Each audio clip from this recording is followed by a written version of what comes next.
Assalomu alaykum hurmatli Uyg'ur axborot markazidan haftalik xabarlar programmasiga xush kelibsizlar. Men Muhammad Izzat. Qani undaqda ixtilaf xabarlarimizning tafsiliy mazmunlarida bo'lsin. New Canadian Media to'rining 21 dekabrdagi xabariga ko'ra 11 ayning 24 kuni Urumchi shahridagi bir binoda o't ofati yuz berib, Xitoyning tojismon virus qamili sababli binodan chiqib ketmagan 80 dan ortiq Uyg'urning jiniqzam bo'lgandan keyin Kanadadagi Uyg'urlar har yakshanba kuni tushdan keyin soat 5:30 da Toronto shahar markaziga yig'ilib, shu qitimli ofatda hayotidan ayrilganlar uchun adolat talab qilib Xitoyga qarshi namoyish o'tkazmoqda ekan. Kanadada yashaydigan Uyg'urlardan Uyg'urlarning huquqini qo'g'dash projektining ijroiya mudiri Mehmet To'xti shu qitimli o't ofati haqida mundaq degan. Biz 7 balni o'z ichiga olgan 44 kishining qazo qilganligini aniqladik. Hamda ularning ism, familiyasi va suratiga erishdik.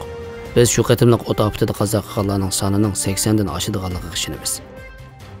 Ma'lum bo'lishicha, shu qitimliq o't ofatida naq maydonda hayotidan ayrilmagan bo'lsa-mu, istin zararlangan xeyli ko'p sondagi Uyg'urlar doktorxonaga olib berilgandan keyin qutqizish o'lim bermay o'lib ketgan. Kortez to'rining 22 dekabrdagi xabariga ko'ra, Sharq Turkistonning oldingi oylik iqtisodiy dokladida eksportga aloqador sonliq ma'lumotlar berilmagan bo'lib, tahlilchilar buni Amerika hukumati yo'l qo'ygan Uyg'ur majburiy emgakining oldini olish qonuni sababli Sharq Turkistondan eksport qilinadigan mallarning miqdorining ko'rinarli tövlab ketganligidan bo'lgan deb qarashgan. Halbuki bu xil ahvol Sharq Turkistonga xos emas ekan. Xitoy iqtisodiy jo'sh urib rivojlanayotgan mezgillarda hukumat taxminan 80 ming yurish statistika e'lon qilib, o'zining necha 10 yillik atalmish iqtisodiy mo'jizasini pesh qilgan bo'lsa-mu, Xitoy iqtisodining nacharlashiga ergishib, Xitoy o'zining nurg'un iqtisodiy statistikalarni to'g'ridan o'chirishga boshlagan yoki faqat e'lon qilgan.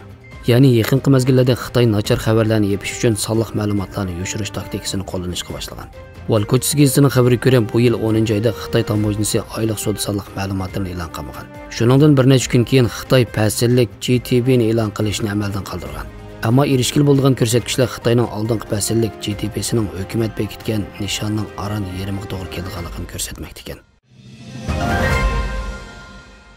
Kishilik huquq tahlilchisi Michel Hornik 22 dekabr Open Global Rights Store'da Birlashgan Davlatlar Tashkiloti Kishilik huquq kengashining Uyg'ur masalasidagi mag'lubiyatlarini tanqidlab maxsus maqola e'lon qilgan. Mazkur maqolada ko'rsatilishicha, bu yil 10-oyning 6-kuni Sharq Turkistondagi kishilik huquq masalasini Birlashgan Davlatlar Tashkiloti Kishilik huquq kengashining 2023-yili 3-oyidagi yig'inida muzokara qo'yish to'g'risidagi belat tashlashda Xitoy va uning tarafdorlarining ko'p ovozga erishganligi Xitoyning iqtisodiy kuchini siyosiy nupozga aylantirganligining tipik o'rnaklaridan biri ekan. Chunki shu qitimliq belat tashlashda Xitoy taraf turganlarning hammasi iqtisodiy jihatdan Xitoyga bog'lanib qolgan davlatlar ekan. Maqolada yana Birlashgan Davlatlar Tashkiloti Kishilik huquq kengashining sobiq oliy komissari Michel Bachelet vazifasidan ayrilish oldida e'lon qilgan dokladning og'ir darajada siyosiylashib ketganligi. Ya'ni 2018-yilda tayyorlanishga boshlagan mazkur dokladning Xitoyning besimi sababli 4 yildan keyin nurg'un qisqartirishlar natijasida ondan e'lon qilinganligi o'ttirib qo'yilib, Uyg'urlar irqiy qirg'inchilik uchrayotgan mushundaq paytda xalqarodagi eng chong kishilik huquq apparati bo'lgan bu organning Xitoyning besimi tufayli Uyg'urlarning masalasiga to'liq beparvo muomala qilayotganligi, Uyg'urlar uchrayotgan jinoyatlarni to'xtatish uchun loyiqli tadbir qo'llanmayotganligi tanqidlangan. Investing to'rining 23 dekabrdagi xabarga ko'ra, navbatda Amerika hukumati Uyg'ur majburiy emgakining oldini olish qonuni orqali Sharq Turkistonda ishlab chiqarilgan mahsulotlarning ko'p qismining Amerika bozoriga kirishini cheklayotgan bo'lsa-mu, lekin Angliyadagi Sheffield Hallam universitetining yaqinqi dokladida ko'rsatilishicha, yer shari miqyosidagi avtomobil ishlab chiqaruvchilar hali ham Sharq Turkistonda ishlab chiqarilgan yoki Xitoy o'lkalarida Uyg'ur ishchilarini ishlatadigan shirkatlarda ishlab chiqarilgan material va zapchastlarni ishlatmoqda ekan. Dokladda ko'rsatilishicha, bir qism avtomobil ishlab chiqaruvchilar o'zlari bilmasdan Sharq Turkistondan metal materiallarni sotib oldi ekan. Avtomobil ishlab chiqaruvchilar Xitoy hukumatining to'liqlama puli va boshqa rag'batlantirish tadbirlaridan bahramand bo'lish maqsadida o'z zavodlarini Sharq Turkistonga yetkazishga dunyoviy cho'ng avtomobil shirkatlarining Sharq Turkistonda ishlab chiqarilgan po'lat temir va alyumin zapchastlarni ishlatib qilish xavfi hammadan yuqori ekan. Buningga qarata Amerika Kengash palatasi Moliya komiteti avtomobil ishlab chiqaruvchilarning Sharq Turkistondagi majburiy emgak bilan yasalgan zapchast va materiallarni ishlatmaganligi to'g'risida tekshirish boshlagan bo'lib, bu tekshirish Tesla va Hamburg qatorliq avtomobil ishlab chiqaruvchi shirkatlarni o'z ichiga olgan.